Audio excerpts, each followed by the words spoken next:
Carnet d'art sur les voies du Prieuré pour les 10 ans du festival et nous recevons Farid Daoud. Bonsoir, merci. Bonsoir. Représentant de Diapason, soucieux artistique, vous allez nous en parler de Couleurs du temps et un engagement depuis le début de la création du festival. On en parle dans quelques secondes.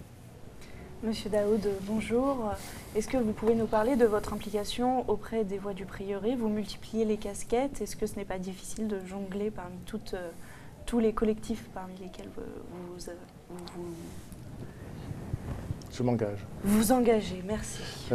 Oui, c'est difficile, mais peut-être ma vie professionnelle, elle a été orientée un peu comme ça tout le temps. C'est-à-dire que pour moi, par exemple, ce festival, ça réunit tout ce qui m'intéresse depuis 30 ans maintenant. C'est-à-dire à la fois être capable d'être dans une structure culturelle où on défend le fait d'avoir accès aux concerts, suivant toutes les couches sociales, suivant d'où on vient, toutes les communautés.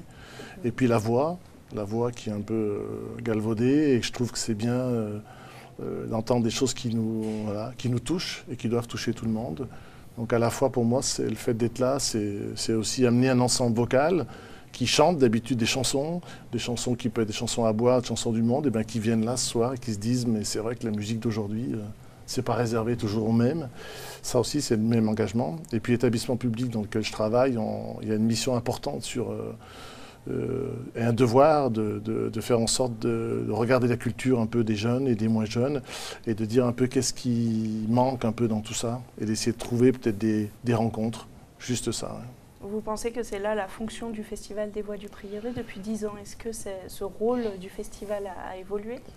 Alors je ne pense pas que ce soit le rôle, mais en tous les cas depuis 10 ans, on n'a pas souhaité et au début on a un peu réagi un peu tous, c'est-à-dire on dit un festival de plus, pourquoi pas, à condition que peut-être on l'ouvre à des gens différents et que même au sein du CA, au sein de ceux qui vont le porter, qui l'ont porté 10 ans, on n'est pas tous un festival qui ressemble à un autre festival. Donc on s'est battu. C'est vrai que ça n'a pas toujours été facile, mais je crois qu'avec Bernard Tétu, le directeur artistique, on a réussi à trouver avec lui une entente. Et je crois qu'au fond de lui-même, il dit tiens, est-ce que justement, par exemple, la série des concerts qui avait lieu, où les enfants faisaient des compositions, c'était pas gagné. Dans un festival de prestige, généralement, on a plutôt tendance à faire venir les plus grands ensembles internationaux ou nationaux. Moi, ce qui m'intéressait, c'était que les gamins du CP de Chambéry-Le-Haut, et que leurs parents surtout, viennent écouter 1 heure de concert. Voilà, pour valoriser les jeunes et puis dire ce prieuré, c'est à vous aussi. Donc voilà, ça a été tout un cheminement, mais on est toujours là, donc du coup, j'espère que ça marche un peu.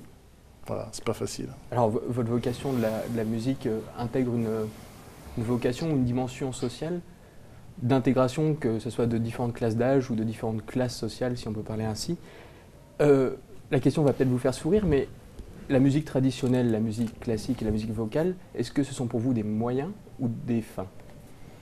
Des fins en soi ou c'est un moyen d'intégration? Je ne sais pas, c'est une bonne question pour moi, parce que c'est-à-dire que moi j'ai toujours pensé qu'on ne se parlait pas assez dans ce monde et que la voix était un vecteur important déjà quand j'ai fait ce métier. Et du coup, la voix parlée, la voix chantée, je me suis dit tiens, pour certaines personnes, pour certaines... ces rencontres-là, peut-être, favoriseront l'envie de mieux se connaître, le mieux de partager.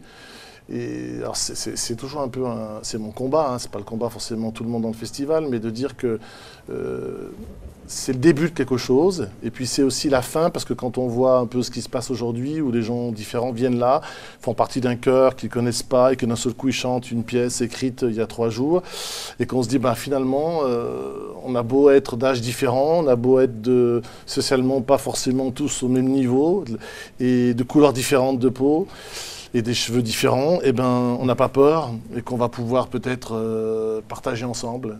Moi, sur le fond, c'est ça qui m'intéresse, plus que l'émotion. Comment ? Une musique engagée, du coup. Ouais, j'aimerais bien que la musique classique s'engage plus, vraiment. Mais ça, c'est un certain engagement, parce que les musiques qui s'engagent, généralement, elles sont dans la chanson, la musique du monde. Et puis, quelquefois, moi, j'aimerais bien que ces musiques, qui sont quand même très, très portées souvent, elles s'engagent. Et là, c'est un peu un engagement aussi, de dire qu'effectivement, on y a droit, quoi. Et je leur ai dit sans arrêt, mais pour moi, c'est très important. C'est-à-dire, on peut pleurer sur un requiem sans connaître une note de musique, et c'est peut-être ces gens-là qui pleurent le plus, quoi. Donc, du coup, moi, c'est ça qui m'intéresse. Parce que les autres, tant mieux, hein, qui vont connaître et qui viennent pour écouter le 10e fois le Requiem, mais ceux qui découvrent et qui rentrent et qui d'un seul coup sentent l'émotion, moi je trouve ça c'est beau, parce que du coup on donne un sens à la vie, j'espère. Et le paysage de la musique classique aujourd'hui, est-ce que la fracture n'est pas désormais trop grande entre un public élitiste et un public qu'on pourrait appeler grand public? Alors je pense que oui, on a perdu du temps. On a perdu beaucoup de temps, je pense, et moi certainement aussi. On n'a pas été assez vite et du coup, on a un grand tranché, un grand fossé et on a tous à ramer, les médias, les éducateurs, les chanteurs professionnels, les artistes, les diffuseurs, pour essayer de combler. Parce que si on ne le comble pas, on va arriver effectivement à avoir, dans quelques années, je pense que cette musique, et si on continuait comme ça, elle s'écouterait plus. Elle s'écouterait que par des privilégiés, enfermés dans un endroit, souvent dans des beaux endroits d'ailleurs, mais plus du tout, et éloigné de tout. Et c'est dommage, parce que c'est une musique tellement forte, comme beaucoup d'autres, mais pour pas qu'elle soit... on l'a déconnecté des gens. Donc comme on a déconnecté tout le monde, on dit que c'est un peu ringard, alors qu'on peut avoir une émotion tellement forte comme on écouterait une belle chanson d'ailleurs. Hein. Mais en écoutant une musique d'aujourd'hui, contemporaine, issue de l'écriture, et qu'on n'ait pas honte, et que ce soit pas ringard, et que ce soit pas nos petits gamins du conservatoire qui viennent l'écouter en se faisant tirer les cheveux. Donc du coup, je me dis que c'est ça le combat, c'est que il faut pas, au contraire, c'est la mettre en valeur cette musique, je crois, parce qu'on y a droit, quoi. On y a vraiment droit, elle touche tellement que, voilà, je pense qu'elle est faite pour ça. Mais vous avez souvent évoqué la voix. Cette voix, vous préférez la pratiquer ou l'enseigner? Alors moi, je fais plus beaucoup d'enseignement depuis quelques années. Le groupe que j'accompagne, qui chante lundi soir, on va faire un peu de pub à l'apéro, c'est dans un apéro, hein. Je ne vais pas prendre peur. Moi, j'étais témoin. Je vous ai vu à l'apéro d'ailleurs. Ah ouais.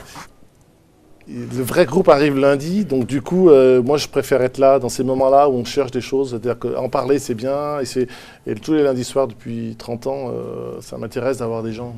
Ça oblige à avoir une démarche aussi et de se mouiller un peu, c'est-à-dire pas être dans le discours, trouver des choses, faire chanter des choses à des gens qui ne parlent pas la langue. Comment on fait, comment on passe d'une chanson à une pièce un peu plus contemporaine, sans que les gens soient effrayés. Et ça m'intéresse aussi d'être dans les mains dans le cambouis, comme on dit, et d'essayer. Donc je préfère, ouais. Mais je pense que mon premier combat, il est plutôt d'aller porter une parole, si je peux me permettre. C'est vraiment de défendre tout le temps. Je pense que nos festivals en France, ils sont super. Et en Savoie, il y en a des biens, et je pense que Carnet d'Art nous permettra de les rencontrer, mais aussi d'avoir une démarche, parce que le fait que vous interpelliez les festivals va obliger les festivals aussi à avoir une démarche un peu, et de dire pour qui ils sont aussi, pour qui c'est tout ça, parce que c'est super, mais voilà, pour quelle population aussi. Je regrette, je reviens toujours à ça, mais pour moi c'est le plus important. Mais savoir qui toucher à travers ce festival et avoir un discours en fait un peu universel pour que tout le monde puisse se retrouver dans la musique. Ou concret, ou populaire avec un P majuscule. Moi j'adore les gens, donc je me dis qu'on peut sortir d'un truc classique en disant j'aime pas ça, mais quand même, je savais pas qu'on pouvait faire la musique comme ça, quoi. Qu'il y a des gens qui écrivent avec des cris, mais quand même, mais moi je sais ce que c'est. C'est une éducation, c'est une culture, j'ai le droit. Moi dans ma culture, on crie, mais on crie pour les mariages, on crie pas. Voilà, et ça m'intéresse de dire, ben moi je savais pas qu'on pouvait crier dans un concert comme ce soir, où des gens d'un seul coup se lèvent et partent par manque soit par frayeur, je pense, ou par culture. Ouais, quand même, je pense qu'il y a une ou deux personnes qui ont été un peu, qui s'attendaient pas à ça. Peut-être qu'ils attendaient à The Voice d'une certaine chaîne, mais ce qui peut d'ailleurs être très bien. Mais c'était pas ça du coup, puisque ce soir c'était des écritures. Donc du coup, c'est des chercheurs, des gens qui font de la musique avec voilà, des cris, on cherche des choses, et du coup, c'est vrai que c'est moins tout de suite valorisant. Donc c'est pour ça que les gens ont du mal aussi à rentrer dans ces musiques d'aujourd'hui. La solution pour populariser, ce serait quoi? De continuer à donner l'opportunité à des jeunes justement, comme vous avez dit, des CP, de chanter, ou de faire quelque chose plus comme The Voice, avec des choses plus accessibles, enfin pour les voix du pré, je pense. Moi je pense que The Voice, de toute façon, quoi qu'il arrive, ça aidera. Les gens parlent de plus en plus de la voix, donc moi je pense qu'il faut continuer tout ça. De toute façon, c'est parti, ça. je crois que c'est déjà loin dans l'engagement, c'est un peu des médias, mais c'est ce que vous faites vous qui m'intéresse. Moi, c'est plutôt quand vous qui venez voir de près des petits festivals avec des démarches un peu particulières, où c'est pas forcément des Parisiens ou des Genevois qui viennent, ou voilà, où il y a une démarche de la population, parce que je pense que c'est ça qui est important. Plus on en parlera, plus on arrivera à dire ça, et à l'écouter, à le regarder dans une émission, je pense que les gens se diront: ah oui, c'était au Bourget du Lac, tiens, c'est vrai que j'ai raté ça. C'est marrant, je savais pas que... Et moi, je crois beaucoup en ça. Je pense que c'est tous ensemble qu'on va y arriver. Nous, on amène des enfants, des parents, mais vous aurez, je pense, il y a une mission importante de faire passer ce message sur la notion de média, et vous le faites déjà. Et je trouve que ça devrait nous aider, quoi. Parce que The Voice, ils n'en ont pas besoin de publicité, je pense, mais nous, on en a vraiment besoin. On a surtout besoin d'avoir des gens comme vous qui viennent questionner un peu pour savoir c'est quoi ce truc que vous faites entre vous dans une abbaye le samedi soir. Voilà, parce que pour des gens, ça paraît curieux, hein, de dire qu'est-ce qu'ils font là-bas dedans avec des bougies. Non, mais c'est vrai, on rigole, mais c'est un peu ça, quoi. Du coup, je pense que c'est un combat partagé. Dans l'absolu, alors, les Voix du Prieuré aimeraient s'étendre, toucher de plus en plus de gens et même géographiquement prendre de l'ampleur? Je pense qu'on n'a pas encore réussi autant dans ce qu'on devrait dans la population de proximité des villages, de la Comcom. Je pense qu'on a encore beaucoup de travail. D'ailleurs, les 10 ans le montrent. On a obtenu des concerts décentralisés dans les communes avec des enfants, des personnes âgées, des personnes empêchées, des publics handicapés. Je pense que ça, il faut qu'on continue ça. Et puis à côté de ça, il faut des vitrines monstrueuses comme les King Singers, quoi. Des gens qu'on ne voit pas du tout, qui sont en tournée internationale et qui s'arrêtent au Bourget avec un prix comme on l'a eu. D'entrée, je trouve que c'est fantastique. Je pense les deux combats. Il faut que les artistes de plus en plus acceptent ça, et puis acceptent de jouer le jeu et d'aller dans des territoires un peu différents, quoi, et où il y a peut-être moins de notoriété, mais le fait d'être au Bourget du Lac et d'être logé au camping, c'est vrai que faut que les artistes acceptent, et de plus en plus ils acceptent parce qu'ils ont compris qu'ils ont un rôle à jouer. Alors, pour les 10 ans du festival, est-ce que vous avez un vœu à adresser aux Voix du Prieuré? Un vœu. J'espère que le festival va avoir encore 10 ans, c'est ce que je leur souhaite. Je ne sais pas, moi je serai peut-être moins auprès d'eux parce que je vais me tourner vers d'autres festivals et d'autres actions en Savoie, mais je serai toujours là un peu à leur côté. C'est qu'ils ne perdent pas ce cap-là, parce que je pense que Bernard Tétu est quelqu'un qui peut faire venir les ensembles, les plus grands ensembles vocaux du monde entier, je pense, qui peuvent être là. Je pense qu'il y a une ouverture à faire encore un peu sur les musiques classiques du monde, parce que je crois qu'on a beaucoup à apprendre des musiques savantes du monde, sans en avoir peur. Et surtout, par exemple, de la Méditerranée. Je trouve qu'il y a tellement des gens qui ont du talent et qu'il faudrait un peu mêler, surtout qu'on n'en est pas loin, nous, ici. Et voilà, et continuer cette envie de partager avec d'autres, quoi. Et surtout de rester fidèle à un public un peu infidèle, populaire, pas devenir un festival où on vend 400 abonnés, mais toujours au même, parce que, effectivement, tant mieux pour les 400, mais ce jour-là, le festival aura perdu son pari. Merci, un bel avenir pour le festival. Je pense, oui. Merci à vous, en tous les cas. Merci beaucoup.